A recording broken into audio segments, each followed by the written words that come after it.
How's everybody doing today? I want to come out here and be positive and speak very nice to everybody today because I don't want to hurt any feelings. But what I want to say right off the bat is that Raven needs to come out and apologize for all the lies that she has told. Doesn't make me a bad person to say that she is lying. Okay? If I think somebody's lying, I can say that. I can call them out on it. They just need to, if they really care about it, they can try to prove that their lies didn't happen. But I can prove that they did lie, and I have done so in the previous videos. And everybody knows that.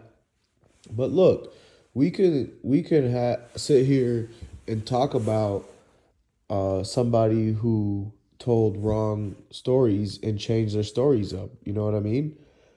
And basically, the issue with all of that is usually when somebody is being questioned about something, they get asked multiple questions, right? And then they ask them those questions later down the date, later down the road.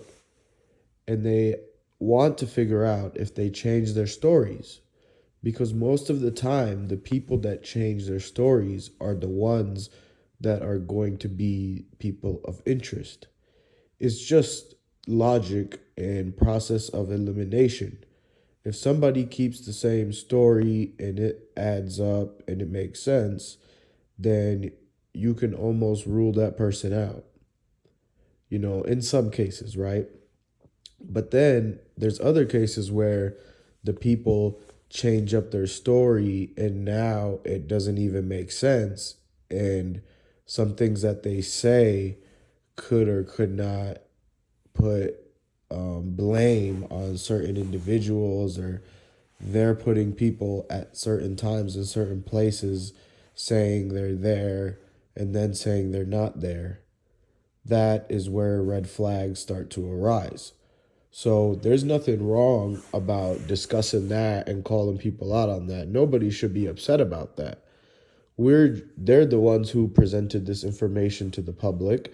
So it is no reason for them to be upset over constructive criticism that happened on the things that they said. I mean, this sort of stuff happens all the time. When somebody goes on the news and says one thing, like a news reporter, and then the public, reacts and says, "Hey, um, based off of what you said, like you're actually wrong," you know. And then they come back onto the TV and they apologize to the public, and they acknowledge that they were wrong and that they retake back all of the stuff that they said and leave it at that. But that hasn't happened in this case with the people we're talking about, like, Raven. Um, and it's just weird that every time that they come out and they do another interview, it's more things that confuse the storyline that they originally started. It's like the new interviewers ask a question that the last interviewers asked, but this time she gives a different answer for each people. So those are the things that I wanted to point out, and it's not wrong. Nobody's wrong for looking at that, taking it in, and basically having a real good opinion. Like, it's not even an opinion. It's really just it's not an opinion because we're using what the person said themselves. So it's actually their point of view, their testimony, their own statements. You can look at somebody's statements and testimony and pick it apart. People say things out of their mind that they're not actually supposed to say and shouldn't have said. And those are the things that the real professionals look for so that they can figure out, hey, this person is speaking, but in their mind, they know what they have done or they know what they know, right? And we're looking for those slip ups that come out. And when those slip ups come out, it's going to make it obvious because it's going to throw off the storyline. Those slip ups are those lies. The slip ups are the change of stories. The slip ups are when they say this person was there and then they say they're not there. They heard this person say this and then they said they didn't say that. It was somebody else. And then it said, whoa, who's this somebody else? You said it was only these people here and that and that. You said everybody was at the kitchen, but this person was in this office. When did these office things come into play? And then they say, oh, they seal cookies in the office. Um, I have been to a place that sells cookies. It's not Makedas though, but most places that sell cookies are going to probably operate in the same way, right? Generally. So when I order cookies from a different place, for like a birthday or something, they did not actually take it to an office and seal it up for me. They just put it in a bag or sealed it right there because it's right on the counter, the kitchen, or whatever. They didn't take it to the office room where they have a computer and all that stuff. They didn't take it to a janitor's closet to seal it. They didn't take it to the back alley or whatever, the bathroom or any other place in the business. They seal it up in the kitchen because that's where all the food is handled. And that's how they operate because those are the certain rules that they have, right? Basically, that's something that those changes of stories and adding these new details. Also, when somebody's trying to kind of cover up their tracks, they tend to give more detail to try to make it seem believable. So like saying details like, oh, they take the cookies to the office where the cousin was and seal it up there. That's a it's a weird detail for her to add that in. And that's her, I believe, uh, slipping up, trying to cover her tracks, and then adding a new detail to try to make it more believable for her story. But the thing is in the mind, it was a slip up, and she said that for no reason. She was freestyling on that part. She shouldn't have said that. She went off script. They don't want to look down at the piece of paper that they had in front of them to read by the script all the time. Because if they keep looking down, they're gonna actually be seen like obviously, hey, they're reading off of that. They're being coached. They were told what to say beforehand. This isn't a honest conversation. This was pre-planned. So that's one of the things, the reasons why she went off track and the slip ups were actually able to happen. And then you can look into the original interviews from the dad owner and also Raven, and that's where you actually from the mother and Raven, they were both looking behind the camera to somebody else that was watching their mouth, trying to make sure that they didn't say the wrong things. And that person was the dad owner that was telling them what to say and what not to say. Because why would he need them to say certain things? Because she was looking at him while she was saying in the interview, the stay with me, Dolph, stay with me, Dolph. She was looking at the dad owner to say that. So if the dad owner is telling her what to say, why would he tell her to say the part about the stay with me, Dolph, if he claims himself that he wasn't there? That's where the slip up happens in this. That's what I'm catching.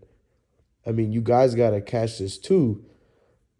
Because I'm not, my eyes and my ears aren't lying to me in this part. I'm seeing what everybody else sees, and it's showing you that she was looking behind the camera to get told what to say by the dad owner, and he told her to say the part about the stay with me, Dolph. So then that direction is coming from him to tell her, right? But how come he comes back and says that he wasn't even there and he had just pulled up and everything had already happened, you know? And he didn't even know it was anybody. So that's the confusing part, the slip ups, that mismatch. He's even trying to give her a storyline, but then they both switch them storylines and they're not good at communicating with each other. That's why all this is happening. And they all each say different things, you know? Nobody is stuck to like a good solid alibi on this stuff to clear them. That's why everybody's still talking, because they know, like, hey, there's been actually nothing that has came out to prove anything at this point. And it's a month later and these people are still talking to media and these reporters and bloggers, and their stories are still getting screwed up. So I hope the real big professionals in the city that's actually looking into all this stuff can see those things and maybe, take it into account. They gotta at least rule everybody out, and everyone that could have been involved in some shape, way, or form, they gotta make sure to go and double check on everything so they're not missing out on something. And that's basically all everybody's trying to say. But to put it in a nice way so that nobody's feelings get hurt, this is, I think, the best way to do it is to tell y'all like this. So that way, I'm not hating and I did not say anything negative. I was just clearly stating facts. And, but yeah, you could look at it however way you want. But at the end of the day, it's going to be one thing that doesn't really uh it's not supposed to lie, and that's the camera footage, right? Editing can lie, but the footage itself, the raw thing, is supposed to be non-biased. No, it's not supposed to be picking sides or anything, but it's a lot of factors that go into it. People can place the cameras in the way they want to make it show what they want, but it's still the number one evidence, basically. That footage would be the number one evidence. Because then we could, whatever we get in that, we'll be able to find something. I mean, we turn just the small pieces into connecting it into, the puzzle is almost solved, basically. So if we can get a little piece of the footage and see something, we're going to be able to look at shadows. We're going to be able to look at so much of these details. I know it's a lot of people that's very into the details, and they'll be able to see certain things that we didn't see at first, like that people didn't pay attention to. So, I want those people to be ready to help all of us review that. So that way we can piece it together ourselves, and it's the public opinion. All of us people got to come together, help our communities, so no small businesses slip up, and nothing goes crazy at their locations like that. So that's what I'm trying to say. If we can all get this figured out and then find a way, a solution to make sure that nothing has to happen like this. Nobody has to resort to this kind of stuff, so that we can build our communities back up and help out the ones that's hurting, help out the people that's hungry, and try to make our area a better place so we could survive and enjoy the big bosses and be able to look up to the icons and make sure that the next generation is taken care of. That's really everybody's goal and everything, the American dream. So I'm a big advocate for making sure everybody eats, and that's all I want to bring out to y'all, man. This, you hearing this is official information right here. And yeah, come back and check out the channel on the next one.